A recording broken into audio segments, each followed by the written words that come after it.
Then we have the example of the man that came complaining to the Prophet ﷺ, Ya Rasulullah, give me permission to commit zina, right?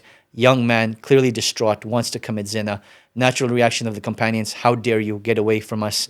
And the Prophet ﷺ says, you know what, bring him closer to me. And he didn't just tell him that this is haram. He tries to, logically cement it in his head as to why he should hate zina. Would you like this for your mother? Would you like this for your sister? Would you like this for your aunt? Would you like this for your female relatives? No. Then hate it for all of the other men's female relatives as well, just like you hate it for yourself. Now, the most beautiful part of this is the fact that the Prophet ﷺ didn't stop there. He places his hand on his chest and he says, Oh Allah, forgive him for his sins. Oh Allah, purify his heart, and oh Allah, protect his chastity. Yes, the dua is beautiful, but we overlook the fact that the Prophet ﷺ places his hand on this man's chest. When people are distressed, what do they need? They need physical contact. So this comforts them. But number two, as a young man and you're having what you consider these impure thoughts, the Prophet ﷺ showing that your thoughts may be impure, but this doesn't make you impure, and thus I'm willing to touch you over here, right? So that's example number two. Example number three, and let's bring this back to marriage.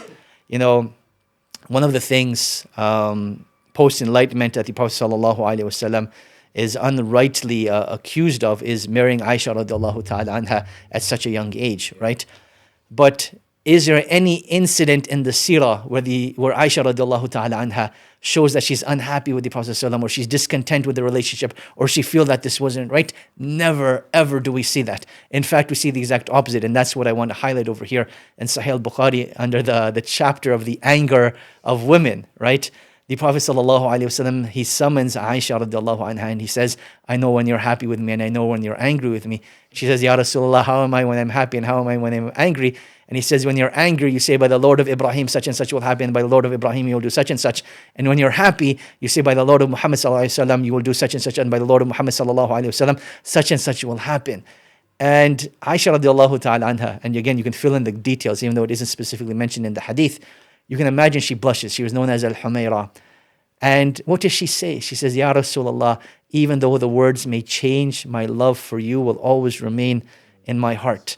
And that is where the hadith ends. Now, what sticks out about all of this, the Prophet ﷺ creates a moment of intimacy that had no physical contact. He brings her close to her and he whispers in her ear, even though there's no need to whisper because there's no one else in the house, but this is to make her feel special and to make her feel valued. In other hadith, we find that he refers to her as Aish, my life, my dear. Right, so he uses a term of endearment.